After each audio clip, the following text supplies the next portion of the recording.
Monde Nouveau vous appelle.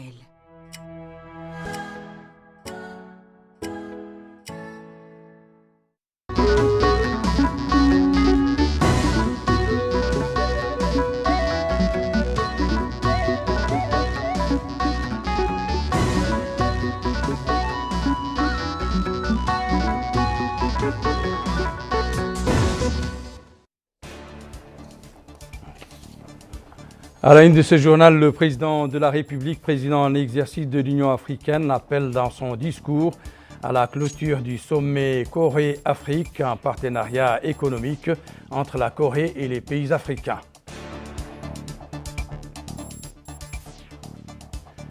Le président de la République, président en exercice de l'Union africaine, rencontre en marge du sommet des chefs d'État et de gouvernement africains et le président du groupe de la Banque africaine de développement.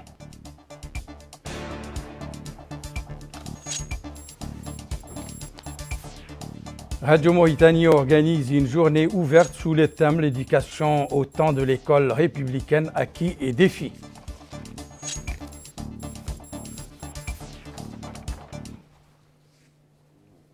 Mesdames, Messieurs, bonsoir et bienvenue à cette édition du journal.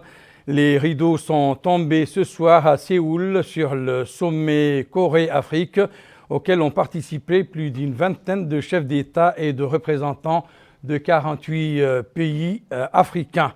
Le président sud-coréen s'est engagé à ce que la Corée du Sud double son aide publique au développement en faveur de l'Afrique pour atteindre 10 milliards de dollars d'ici à 2030.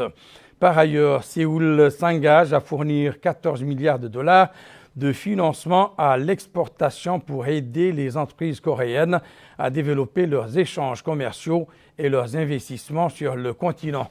La Corée s'est également engagée à la conclusion d'accords sur de nombreux autres partenariats commerciaux et manifesté son désir d'atteindre ou du moins d'étendre sa coopération en matière d'infrastructure et d'énergie avec les pays africains, mais veut aussi contribuer à la lutte contre le réchauffement climatique.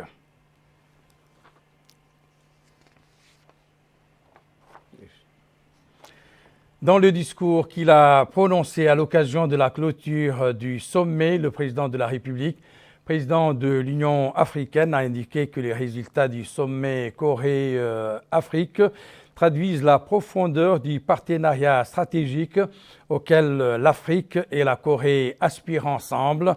Il a ajouté que le communiqué final du sommet traduit clairement les partenariats recherchés par les deux parties dans les domaines vitaux tels que l'industrialisation, l'agriculture, les infrastructures, l'économie numérique, l'énergie et le changement climatique. Je vous livre, ou du moins je vous invite à suivre l'intégralité de ce discours. Je suis heureux d'être ici à Séoul pour co-présider ce sommet Afrique-Corée avec mon ami, le président de la République de Corée, M.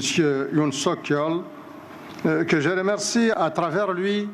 Je remercie le gouvernement et le peuple coréen ami pour l'accueil et l'hospitalité dont nous avons bénéficié depuis notre arrivée dans ce beau pays, celui du matin calme.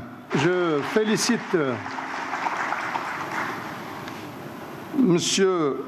Yoon Suk-yeol pour la parfaite organisation et pour le succès de notre sommet. Le choix du sommet, celui du triptyque, croissance partagée, durabilité et solidarité, témoigne de la vision qu'Africains et Coréens ont pour la considération de leurs relations au bénéfice des populations. Tout au long des interventions et des discours des chefs d'État et de gouvernement ainsi que les chefs des délégations des États africains, il est heureux de constater qu'il y a un consensus autour de nos objectifs partagés pour l'essentiel en cohérence avec l'agenda 2063 et les objectifs à terme de la ZLECAf. Nous avons naturellement, pour certains thèmes abordés, et fait des recommandations de nature à intensifier les relations et les échanges entre l'Afrique et la Corée pour bâtir un partenariat innovant, respectueux de nos priorités continentales et nationales et durables. Nous avons tous insisté sur la nécessité de bénéficier de l'expérience coréenne, notamment dans 3 domaines clés: le capital humain, l'industrialisation et la digitalisation. Nous avons aussi montré les potentialités du continent africain en insistant sur les leviers importants: une population jeune et dynamique, d'immenses potentialités énergétiques et surtout renouvelables, et des minerais critiques et rares indispensables pour l'industrie d'avenir. Nous notons avec satisfaction la décision souveraine de la Corée de porter l'aide publique au développement à 10 milliards de dollars américains d'ici 2030, soit le double du volume actuel, et de réserver 14 milliards de dollars américains à l'investissement productif dans des secteurs importants comme le commerce, les nouvelles technologies, l'énergie, la sécurité alimentaire, le capital humain et les infrastructures. En conclusion, je suis convaincu que notre sommet a jeté les bases d'un partenariat innovant, gagnant-gagnant et durable, et ce en donnant une place particulière à la solidarité et à la confiance à notre intelligence collective. Je vous remercie pour votre attention. En marge du sommet, le président de la République, président en exercice de l'Union africaine, Mohamed Ould Cheikh El Ghazouani, a eu hier soir avec le président de la République des Comores en tête-à-tête.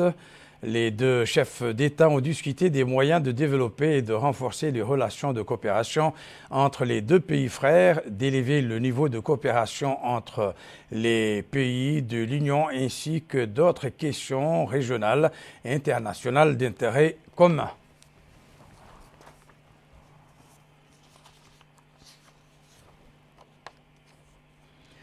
Le président de la République, président en exercice de l'Union africaine, s'est par ailleurs entretenu avec son homologue, le président de la République de Maurice.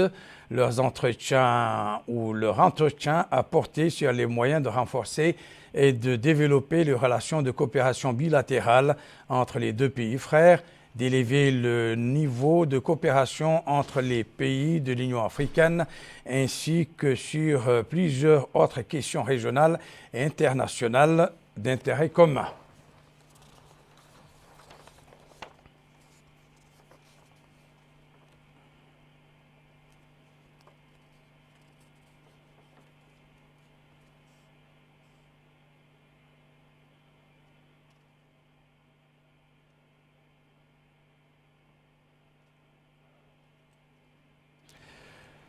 Mohamed Ould Cheikh El Ghazouani a aussi rencontré ce mardi soir, en marge du sommet Corée-Afrique, le Premier ministre tunisien.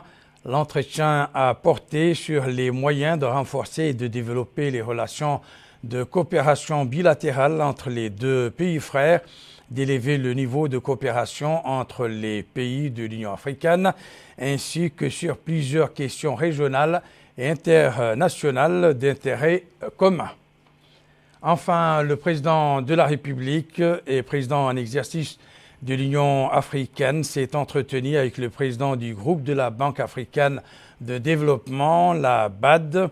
L'entretien a porté sur les moyens de renforcer et de développer les relations de coopération bilatérale entre notre pays et cette organisation ou organisme financier international africain.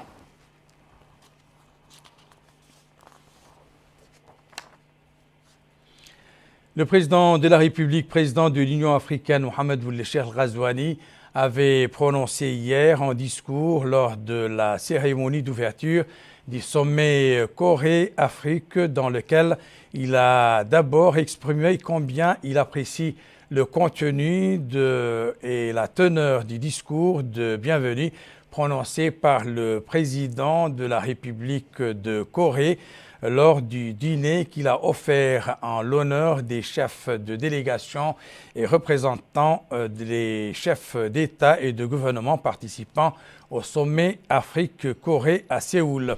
Il a ensuite fait savoir que les pays du continent africain partagent avec la Corée l'aspiration à construire et approfondir un partenariat fructueux dans les deux sens pour créer un développement durable dans un cadre de respect mutuel. Je vous propose de suivre la traduction de ce discours avec Mohamed El-Khattab. Son Excellence, M. Yoon Suk-yeol, président de la République de Corée, Leurs Excellences, les chefs d'État d'Afrique, Son Excellence Moussa Faki Mohamed, président de la Commission de l'Union africaine, Excellences, Mesdames et Messieurs.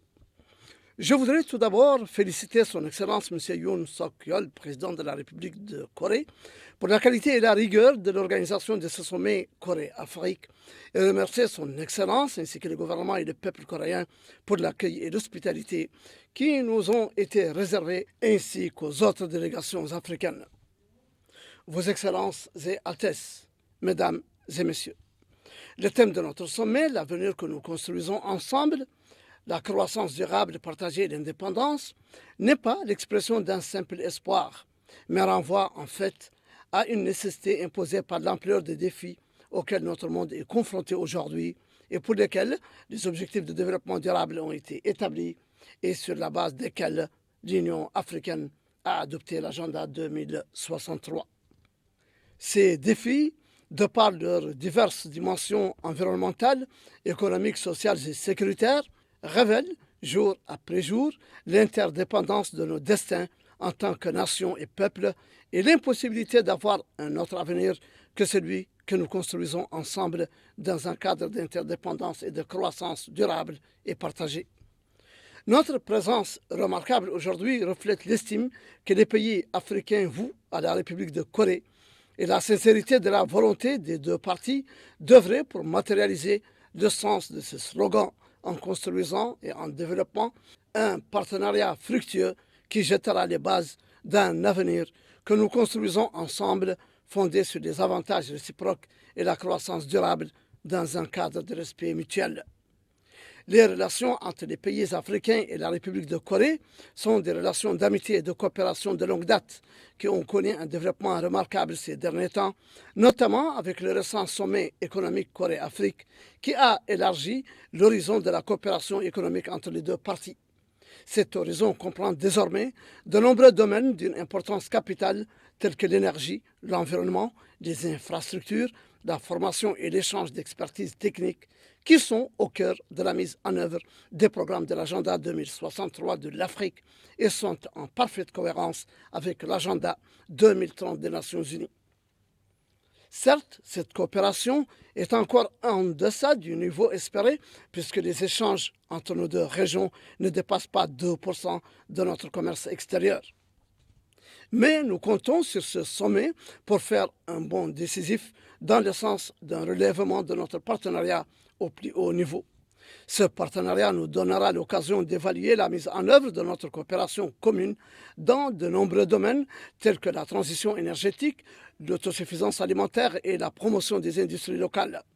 Ce sera également l'occasion de mettre en place des mécanismes pour renforcer notre coopération afin de la rendre durable et mutuellement bénéfique, grâce à laquelle nous partageons le développement et la solidarité pour assurer un avenir prometteur que nous construisons ensemble. Avec les vastes ressources naturelles de notre continent, son dynamisme démographique, les méga-programmes et projets de l'agenda 2063, un système de gouvernance nettement amélioré et les progrès technologiques rapides et soutenus de la République de Corée, nous disposons de tous les atouts nécessaires pour y parvenir. Excellences, Mesdames et Messieurs, nos pays africains ont fait et continuent de faire de grands efforts pour jeter les bases d'une bonne gouvernance et développer des arsenaux juridiques qui stimulent l'investissement. Je saisis cette occasion pour inviter les investisseurs gouvernementaux et privés coréens à explorer davantage le potentiel de notre riche continent et à accompagner nos tentatives sérieuses de localisation de l'industrie et de la technologie. Les 6 milliards de dollars d'investissements coréens promis lors du sommet économique, ainsi que les investissements promis lors de ce sommet, devraient être dirigés principalement vers le développement de secteurs stratégiques prioritaires tels que les infrastructures durables, la technologie, l'agriculture, la santé et les échanges douaniers numériques. La jeunesse devrait également en recevoir une grande partie en soutenant des programmes d'éducation et de formation professionnelle pour nos jeunes qui représentent environ 60% de la population du continent. Ce dont l'Afrique a besoin aujourd'hui, c'est de partenariats efficaces pour l'accompagner dans la réalisation des grandes transformations envisagées dans l'agenda 2063. Puisque la durabilité de la croissance partagée envisagée par notre coopération dépend de notre succès à minimiser les effets négatifs du changement climatique auquel notre continent contribue le moins, nous devons renforcer notre coopération dans le domaine de l'environnement. Nous devons également nous concentrer sur la sécurité alimentaire en exploitant les opportunités prometteuses offertes par l'initiative coréenne de la ceinture de riz, en plus d'œuvrer à une renaissance industrielle globale de l'Afrique. Excellences, Mesdames et Messieurs, la mise en œuvre de nos plans de développement intra- et intercontinentaux se heurte à de nombreux obstacles qui deviennent de plus en plus graves à mesure que le climat économique, sécuritaire et politique international devient de plus en plus tendu en raison des multiples crises et guerres. Le génocide systématique auquel nous assistons aujourd'hui à Gaza et en Palestine en général, compromet la paix mondiale et ralentit la mise en œuvre des plans de développement internationaux en limitant la possibilité de mobiliser les ressources financières nécessaires, surtout si la guerre russo-ukrainienne a de graves répercussions sur l'économie et la sécurité. L'ordre mondial actuel a besoin de réformes radicales qui nous obligent à coordonner nos positions communes en vue de réformer le Conseil de sécurité, de revoir le système économique mondial et de reconsidérer la question de la dette qui pèse sur nos pays africains et limite leur capacité à fournir des services de base à leurs citoyens, ce qui a des conséquences directes sur leur sécurité et leur stabilité. Nous nous réjouissons de renforcer notre coordination dans les forums internationaux sur ces questions, en comptant sur le soutien de la République de Corée pour défendre nos justes positions. Je suis convaincu que ce sommet, que je souhaite fructueux, nous permettra d'établir un partenariat efficace grâce auquel nous construirons ensemble un avenir fondé sur l'interdépendance et une croissance commune durable. Je vous remercie et que la paix, la miséricorde et les bénédictions d'Allah soient avec vous. Hier soir, le président de la République, président de l'Union africaine, Mohamed Ould Cheikh El Ghazouani et la première dame, Dr Mariam Wade El Daa, ont participé aux côtés des chefs d'État et de gouvernements africains au dîner offert par le président de la République de Corée et son épouse, la première dame, à Shilla Seoul Hotel en l'honneur de ses hôtes. Le dîner de bienvenue a aussi réuni une soixantaine d'invités de haut niveau représentant 48 pays africains participant au sommet Corée-Afrique 2024 qui est placé sous le thème « L'avenir que nous bâtissons ensemble, croissance partagée, durabilité et solidarité ».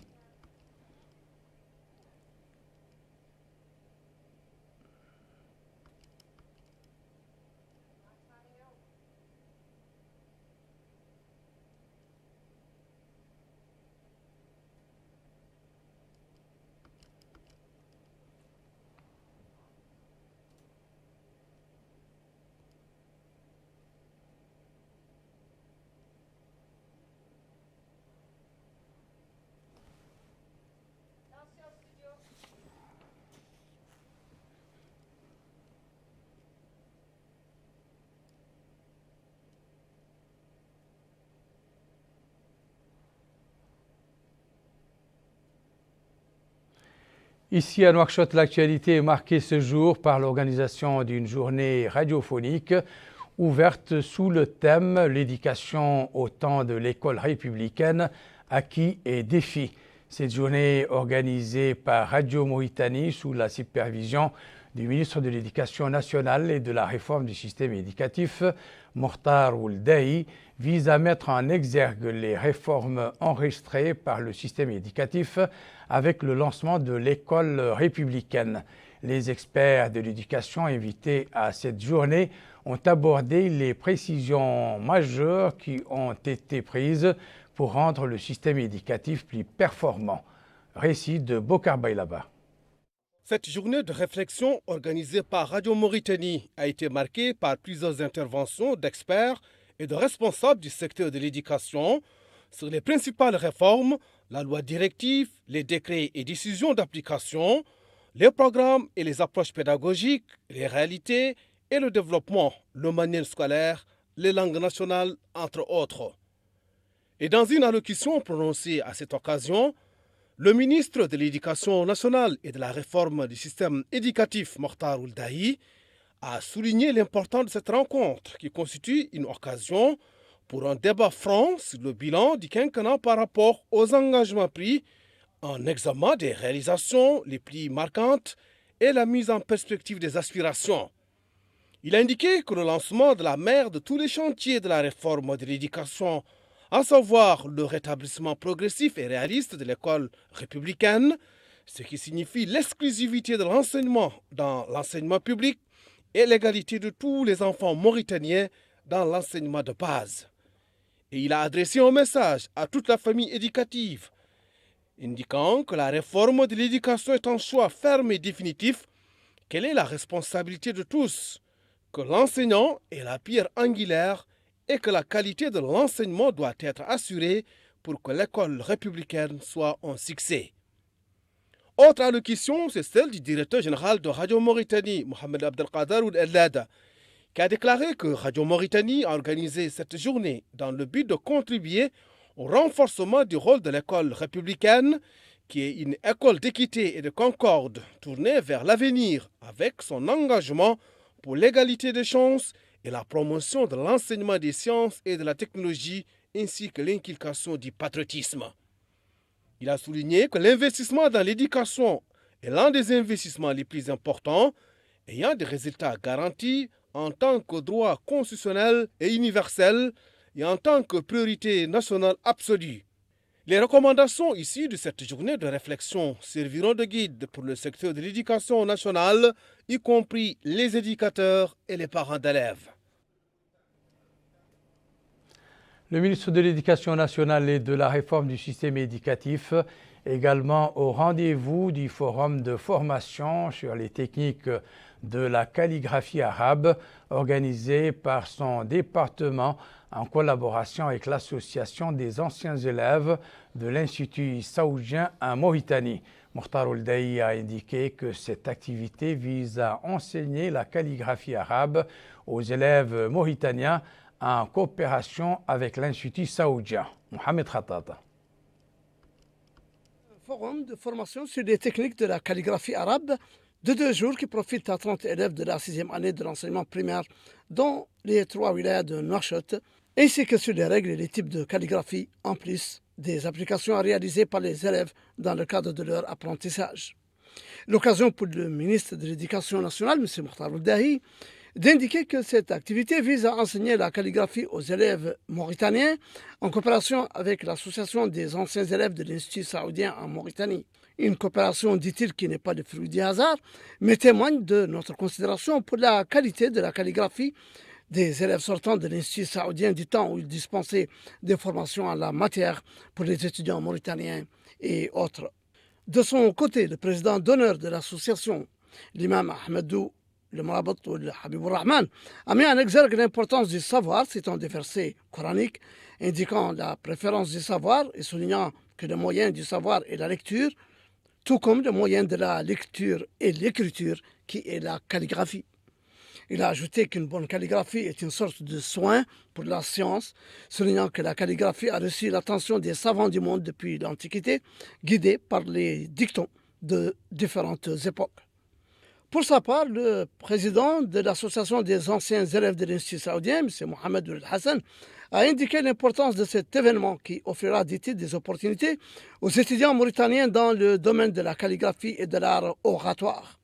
Il a appelé à la nécessité de créer un environnement compétitif parmi les étudiants dans ce domaine pour améliorer leurs capacités afin de servir le système éducatif en général. Il importe de noter que l'événement a été marqué par la présence de l'ambassadeur du Royaume d'Arabie Saoudite à Nouakchott, ainsi que des députés et un certain nombre de cadres intéressés par la calligraphie. Du volet éducation, nous passons au secteur de la pêche et particulièrement de la coopération que notre pays et le Sénégal entretiennent dans ce domaine.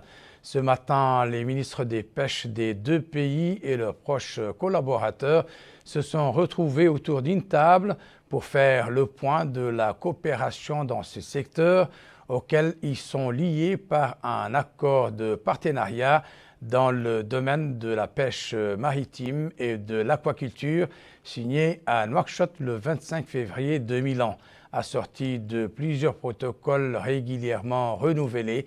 Maïmouna Lo a assisté à cette rencontre et nous livre son récit. Cette rencontre entre le ministre des Pêches et de l'économie maritime, Mokhtar Al-Ousseynou Lam, et Fatou Diouf, ministre sénégalaise de la pêche, des infrastructures maritimes et des ports, vise à renouveler le protocole de pêche qui expire dans quelques semaines et à échanger des expériences dans les domaines de la pêche continentale, de l'aquaculture, de l'industrie des transformations, de la surveillance maritime et de la recherche scientifique. Dans son allocution, Mokhtar Al-Ousseynou Lam a mis l'accent sur l'importance du secteur des pêches. Le secteur des pêches constitue l'un des plus importants secteurs de cette coopération, matérialisé notamment par un accord de partenariat dans le domaine de la pêche maritime et de l'aquaculture, signé à Nouakchott le 27 février 2001.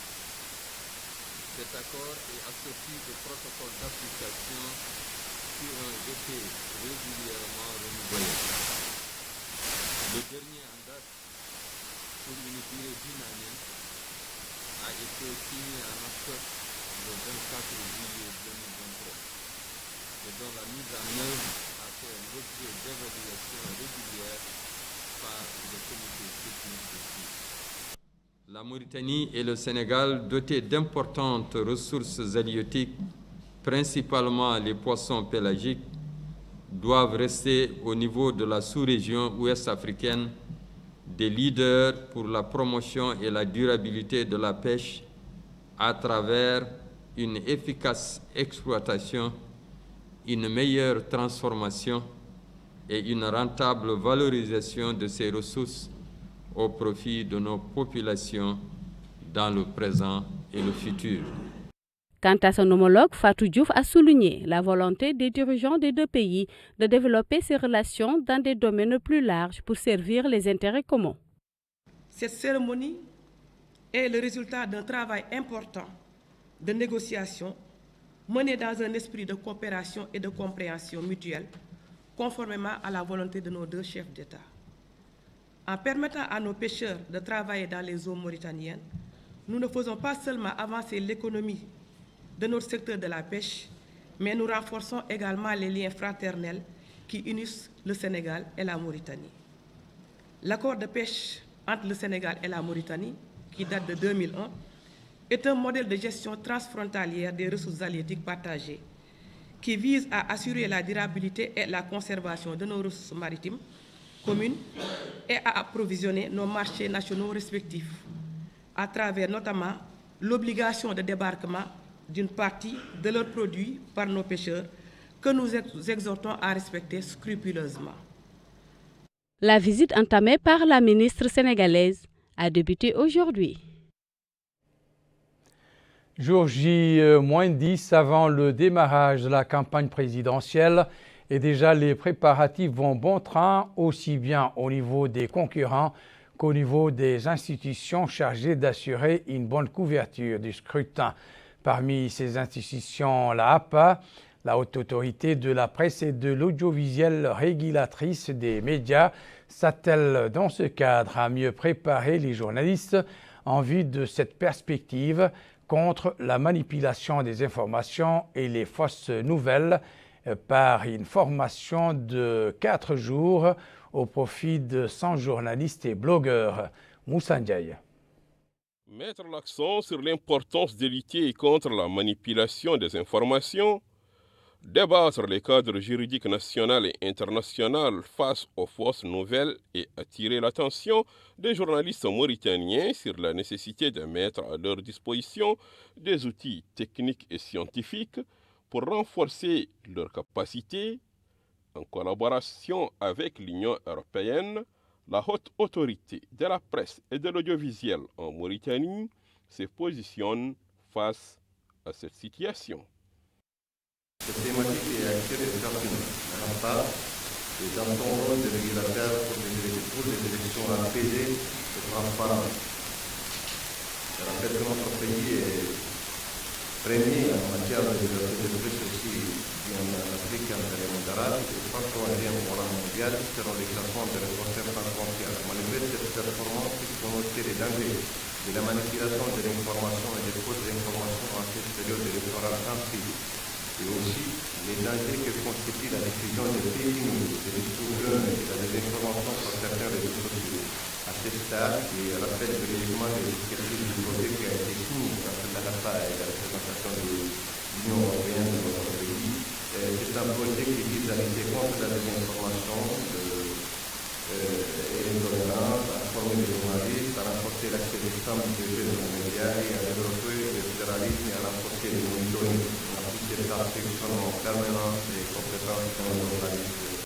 Au cours de cette rencontre technique, scientifique et professionnelle, quelques confrères de la presse et de l'audiovisuel ont pris la parole pour dénoncer les mauvaises pratiques tout en luttant contre l'amateurisme. Cette formation de 100 journalistes sur la lutte contre la manipulation des informations et les fausses nouvelles est organisée par la haute autorité de la presse et de l'audiovisuel en collaboration avec l'Union européenne du 4 au 8 juin 2024 à Nouakchott. C'est également dans le sillage des prochaines élections présidentielles qu'intervient aujourd'hui la rencontre nationale organisée par l'Observatoire national des droits de la femme et de la fille en coopération avec le programme des Nations unies pour le développement destiné à promouvoir la participation politique des femmes et leur autonomisation dans tous les milieux économiques, politiques et sociaux. Récit de Malika Narli. Promotion de la participation des femmes dans les processus électoraux est au cœur de cette rencontre des femmes leaders en Mauritanie. L'atelier est le fruit de la collaboration entre l'Observatoire national des droits de la femme et de la fille et le Programme des Nations unies pour le développement.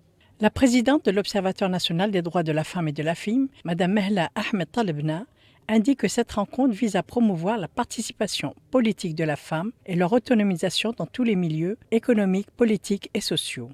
Elle a ajouté que l'Observatoire est un organe consultatif créé pour aider le gouvernement, le Parlement et la société civile à protéger et à promouvoir les droits des femmes et des filles, à étudier et à évaluer l'état de ces droits et à formuler des propositions à cet égard dans le rapport annuel préparé par l'Observatoire et remis chaque année au président de la République. Depuis son lancement, dit-elle, l'Observatoire a organisé plusieurs activités en ce sens, en contactant tous les leaders communautaires et les organismes internationaux dans le pays, ce qui lui a permis de transmettre son message aux élites culturelles, politiques et économiques nationales et internationales présentes sur notre sol. Madame Mehla a indiqué que la participation politique des femmes reste inférieure aux attentes en raison d'un certain nombre d'obstacles et de défis culturels, sociaux, économiques et politiques. En effet, lors des élections précédentes, les femmes n'ont pas obtenu des taux de représentation acceptables malgré l'amélioration notable du pourcentage obtenu qui a permis d'accéder au Parlement. Elle a souligné que le renforcement de la participation politique des femmes n'est pas seulement une dimension juridique et politique, mais un reflet des conditions économiques, sociales et culturelles, de sorte que les progrès en matière d'émancipation des femmes soient le reflet des politiques publiques dans tous les domaines. De son côté, le président de la Commission nationale des droits de l'homme, M. Ahmed Salem Ould Bouhabeini, a tout d'abord mis en exergue l'importance de la thématique de cette rencontre, car, rappelle-t-il, la participation de la femme est seule garante d'un développement durable, périn et inclusif. Quant à la représentante résidente adjointe du PNUD, elle met en exergue les acquis engrangés par la femme en Mauritanie. En Mauritanie, il y a des acquis graduels et une amélioration certaine du statut de la femme. Le gouvernement a mis en place un cadre institutionnel qui se consolide de jour en jour. Concernant la promotion des femmes aux postes électifs, des dispositions ont été prises et donnent déjà des fruits. À l'issue de cette rencontre de 2 jours, sont attendues des recommandations promouvant la participation des femmes dans le processus électoral et partant dans la vie politique, économique et sociale du pays. Et dans le domaine de l'économie, a signalé la tenue aujourd'hui de la première réunion du comité d'orientation sur les axes de la gouvernance dans le programme de coopération entre notre pays et l'ONU en matière de développement. La rencontre a planché sur l'adaptation des interventions programmées avec les priorités nationales fixées dans le cadre de la stratégie de croissance accélérée et de la prospérité partagée, la SCAP. Moussa Ndiaye. C'est la première réunion du comité de pilotage du pilier gouvernance du programme de coopération du PNID en Mauritanie. Cette réunion vise à garantir les différentes interventions programmées en conformité avec les priorités nationales. L'objectif, a dit le secrétaire général du ministère de l'économie et du développement durable, M. Yacoub Ahmed Aïcha, est de donner les orientations nécessaires pour la mise en œuvre des interventions en ciblant les groupes les plus pauvres, tout en mettant l'accent sur l'importance qu'accorde le président de la République, son Excellence M. Mohamed Ould Cheikh Al-Ghazouani, aux franges de la société les plus nécessiteuses. Le programme des Nations Unies pour le développement PNID en Mauritanie réitère ses engagements pour une coopération réussite avec le gouvernement en renforçant les capacités des acteurs nationaux. Le PNUD est aligné sur les principes de la Déclaration de Paris et soutient l'appropriation nationale, facteur important pour la durabilité des résultats de développement et le renforcement des capacités des acteurs nationaux. Mesdames et messieurs, comme vous le savez, le comité de pilotage stratégique du programme PNUD a pour mission de veiller au respect des orientations stratégiques du programme du pays, CPD. Il a pour rôle d'assurer le suivi de progrès vers la réalisation des résultats stratégiques du programme et l'alignement sur les priorités stratégiques de la Mauritanie, telles que déclinées dans la SCAP. Dans ce cadre, il donne les orientations stratégiques au programme en lien avec la SCAP et fait la suivi de la mobilisation des ressources. Il est à noter que parmi les volets gouvernance du programme de coopération du PNID Mauritanie 2024-2025, on note l'accès à la justice, la décentralisation et l'économie locale, la lutte contre la haine, appui au processus électoral et autres. À présent, le rappel des principaux titres de cette édition. Le président de la République, président en exercice de l'Union africaine, appelle dans son discours à la clôture du sommet Corée-Afrique, un partenariat économique entre la Corée et les pays africains. Le président de la République, président en exercice de l'Union africaine, rencontre en marge du sommet des chefs d'État et de gouvernements africains et le président du groupe de la Banque africaine de développement.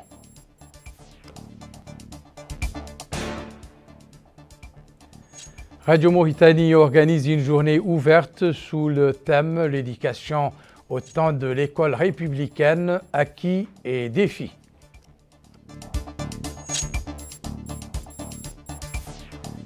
C'est la fin de cette édition. Merci pour votre attention. Excellent moment avec le reste des programmes d'Il Mauritania. Au revoir.